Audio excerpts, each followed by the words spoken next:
Assalamualaikum warahmatullahi wabarakatuh. Perkenalkan, nama saya Yuliana Arwin, MPM 09105804190009, kelas A, semester 3, Universitas Muhammadiyah Sidendreng Rapang. Saya akan menjelaskan patologi birokrasi, yaitu dampak buruk dari praktis ASN. Sebelum kita membahas tentang dampak buruk dari praktik politik praktis, sebelumnya kita harus tahu apakah itu politik praktis. Politik praktis adalah upaya yang dilakukan organisasi politik dalam rangka menyusun kekuatan politik dan menggunakan kekuatan. Adapun tujuan dari politik praktis adalah untuk memegang kekuasaan negara atau untuk mendapat kedudukan di suatu kekuasaan negara. Adapun dampak negatif politik praktis ASN dalam birokrasi. Yang pertama, demokratisasi negara Indonesia menjadi tidak jujur dan adil. Kedua, tujuan negara tidak lagi terwujud sebagai yang tercantum dalam pembukaan Undang-Undang Negara Republik Indonesia tahun 1945, yaitu perlu dibangun aparatur sipil negara yang memiliki integritas, profesional, dan netral dan bebas dari intervensi politik, bersih dari praktik korupsi, kolusi, dan nepotisme. Ketiga, keberpihakan ASN kepada pasangan tertentu akan mencederai demokrasi dan netralisasi undang-undang ASN yang sebagaimana telah diatur sebaik mungkin untuk memberi sistem pilkada di Republik ini.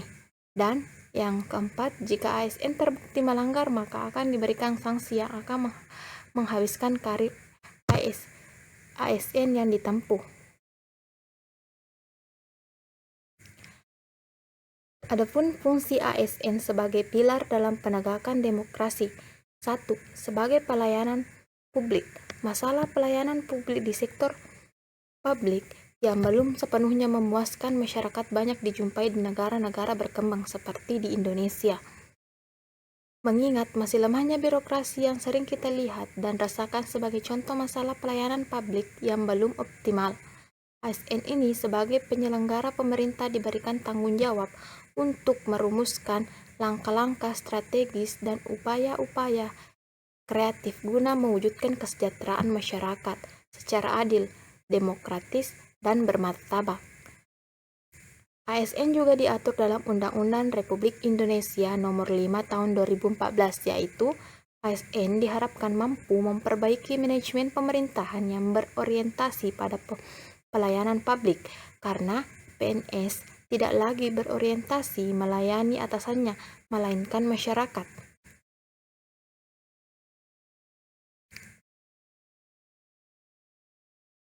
Menurut Setiabudi dalam Jurnal Perencanaan Pembangunan 9 halaman 7-9, sedikitnya terdapat 5 prinsip utama yang dipenuhi untuk mewujudkan pemerintahan yang bersih dan berwibawa. 5 kriteria good public governance yang saling terkait, yaitu akuntabilitas. Akuntabilitas ialah kewajiban untuk bertanggung jawab, keterbukaan dan transparan, ketaatan pada aturan hukum, komitmen yang kuat untuk bekerja bagi kepentingan bangsa dan negara dan bukan kelompok atau individu. Yang terakhir, komitmen untuk mengikut sertakan dan memberi kesempatan kepada masyarakat untuk berpartisipasi dalam pembangunan. 2. Sebagai pelaksana kebijakan publik. Sistem demokrasi memiliki prinsip dari rakyat, oleh rakyat, dan untuk rakyat, yang berarti kedaulatan itu berada di tangan rakyat. Namun, tidaklah mungkin jika semua warga negara ikut serta dalam penyelenggaraan negara. Maka dari itu, disinilah peran ASN sebagai pelaksana kebijakan publik dibutuhkan. ASN ini bertugas menjalankan segala kebijakan publik dengan berlandaskan adil dan jujur demi mewujudkan kesejahteraan rakyat. Terima kasih. Jadi, sebagai kesimpulan, di zaman sekarang, penyimpangan sangat banyak terjadi seperti ketidaknetralisnya para ASN sudah menjadi rahasia umum. Hal ini dilakukan oleh mereka yang gila akan jabatan, maka mereka mencari jalan pintas dengan cara mendukung salah satu calon legislatif dengan harapan jika calon tersebut menang maka ia akan mendapatkan jabatan atau posisi yang lebih tinggi. Jadi, pemerintah harus bersikap tegas kepada ASN yang melakukan politik praktis ini. Tetapi balik lagi ke individunya. Kita hanya bisa berharap semoga ke depannya politik di negara kita segera bersih, terutama dari praktis politik. Sekian dari saya, lebih dan kurangnya mohon dimaafkan. Assalamualaikum warahmatullahi wabarakatuh.